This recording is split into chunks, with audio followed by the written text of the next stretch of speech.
नमस्कार दोस्तों, मैं हूं ईश्वर राणा। आप देख रहे हैं उत्तराखंड समाचार। अभी हम मौजूद हैं चमोली गौचर में और हमारे साथ में यहां पे भारतीय जनता पार्टी के प्रदेश अध्यक्ष महेंद्र प्रसाद भट्ट जी हैं और यहीं चमोली से रहने वाले हैं और बद्रीनाथ विधानसभा क्षेत्र से विधायक रह चुके हैं और आज उनका चमोली दौरा है। देखिए, वैसे तो मेरा अपना क्षेत्र पड़ता है और अनेकों बार आना होता है, पहली बार आना नहीं है।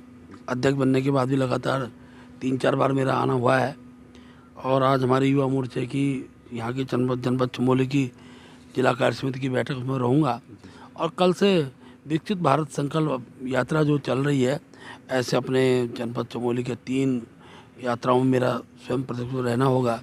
यहाँ तो विकास का क्षेत्र है, तो मैं कह सकता हूँ कि 4 में से 3 विधानसभा 3 में से 2 विधानसभाओं में भारतीय जनता पार्टी के हमारे विधायक हैं। अपने क्षेत्र में उनके द्वारा काम हो रहे हैं। विकास को हर क्षेत्र में पहुँचे, मुख्यमंत्री जी का लक्ष्य रहता है और हमारा प्रयास रहता है कि सीमावर्ती क्षेत्र का विकास या अवरुद्ध ना हो। इसके लिए चाहे सड़क कनेक्टिविटी हो, चाहे स्वास्थ्य संबंधी विषय हो, चाहे आपका मोबाइल कनेक्टिविटी हो और धीरे धीरे तो अब रेलवे कनेक्टिविटी के क्षेत्र में भी चमोली जनपद जुड़ रहा है। हर क्षेत्र का विकास हो, इसके लिए सरकार भी प्राथमिकता में है और क्योंकि क्षेत्र में होने के नाते, मेरा क्षेत्र होने के नाते मेरा प्रयास रहता है कि हर क्षेत्र के विकास में कुछ ना कुछ योगदान हम सबका बना रहे।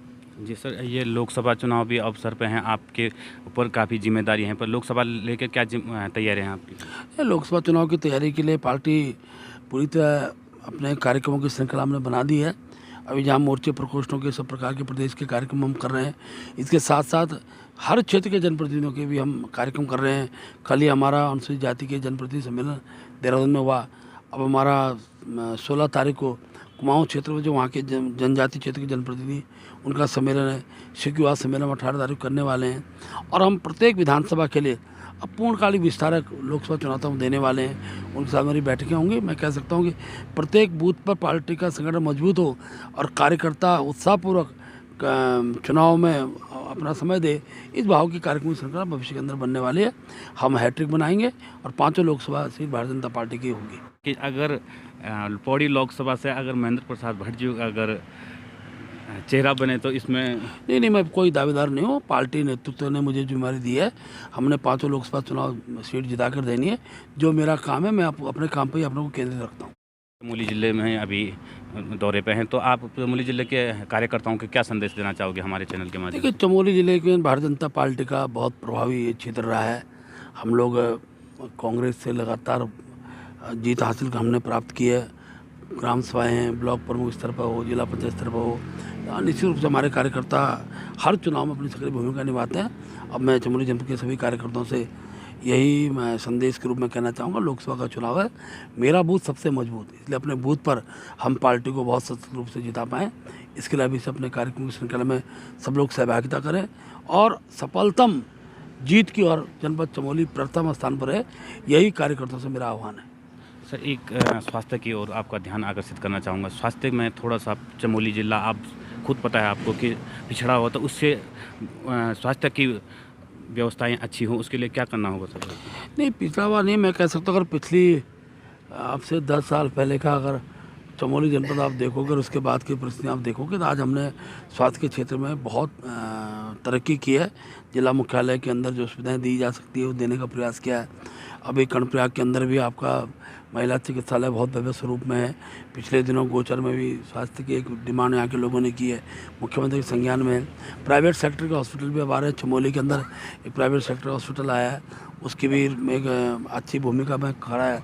और सबसे बड़ा था अटल आयुष्मान कार्ड आने के बाद लोगों को सुविधा स्वास्थ्य के क्षेत्र में किसी प्रकार की दिक्कत ना हो, इसके लिए प्रयास रहते हैं। हम लोग जो एयर एम्बुलेंस है उसके भी हम सहायता पहुंचाते हैं और मैं कह सकता हूं कि धीरे धीरे, ठीक है कि अभी बहुत कुछ करने की आवश्यकता है।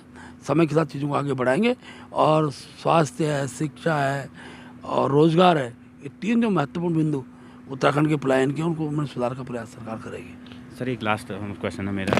यहाँ पे अग्निवीर को लेकर के थोड़ा सा असमंजस में हैं लोग, क्योंकि अग्निवीर पहले तो यहाँ पे आर्मी, यहाँ पर प्रत्येक घर से आर्मी में लोग नौकरी करते थे। आज ऐसा समय आ गया कि अग्निवीर एक योजना है जो चली है, उसमें थोड़ा सा लोग असमंजस में हैं। अभी प्रश्न खड़ा करना ठीक नहीं है। अग्निवीर में जो लोग पहले लगे थे वो भी लगे हुए हैं, इस बार जो लगेंगे वो भी लगे हुए हैं।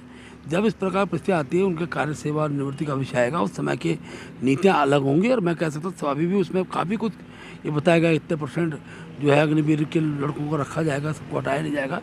लेकिन इसके साथ साथ अभी समय, क्योंकि अभी लग ही रहे हैं लोग, अभी प्रश्न खड़ा करना उन लोगों का काम होता है जो चाहते नहीं कि रोज़गार मिले। आखिर एक नीति के तहत अग्निवीर भर्तियां हो रही हैं, पिछली बार भी भर्ती हुई, इस बार फिर काफ़ी संख्या में उनकी भर्ती होने वाली है। अभी उत्साह के साथ उत्तराखंड का युवा सेना के में जा रहा है, और अग्निवीर के भी जो सकारात्मक जो रिजल्ट आएंगे, मैं कह सकता हूँ उत्तराखंड के लड़कों को उसमें प्राथमिकता मिलेगी। सर, ये कुछ समय पहले मुझे करण मैरिज जी से यहाँ पे गौचर में आए थे, उनसे वार्ता हुई थी। उन्होंने बोला कि सरकार जो ये अंकिता हत्याकांड है उस पर चुप्पी साधे हुए है। नहीं, देखिए, तो पहली बात तो अंकिता हत्याकांड का पूरा मामला न्यायालय में है। अब जजमेंट न्यायालय को देना है, और न्यायालय के जजमेंट में जो न्यायालय सरकार से जो इसकी अपेक्षा कर रहा है, जिस जांच एजेंसी की अपेक्षा कर रहा है, हर प्रकार के जांच के आंकड़े अब सरकार न्यायालय के पास हैं। न्यायालय जजमेंट दे। हम भी चाहते हैं कि कम से कम इस जघन्य अपराधी को सज़ा मिले, और क्योंकि न्याय के आगे प्रश्न खड़ा करना ये हमारी पार्टी काम नहीं है, कांग्रेस कर सकती है। अभी कांग्रेस को न्यायालय पे विश्वास करना चाहिए। कल 370 पे न्यायालय का जजमेंट आया, कांग्रेस तो उस पर प्रश्न खड़ा कर रही है। इसलिए लोकतंत्र के स्तंभों पर प्रश्न खड़ा करना ये कांग्रेस की आज नीति बन गई है, क्योंकि जब जनता नकारना प्रारंभ कर देती है तो हर जगह संदेह दिखाई देता है। उस स्थिति में आज कांग्रेस बनी हुई है। बहुत बहुत धन्यवाद। तो हमारे साथ में तो यहाँ पे प्रदेश अध्यक्ष भारतीय जनता पार्टी महेंद्र भट्ट जी, फिर मिलते हैं।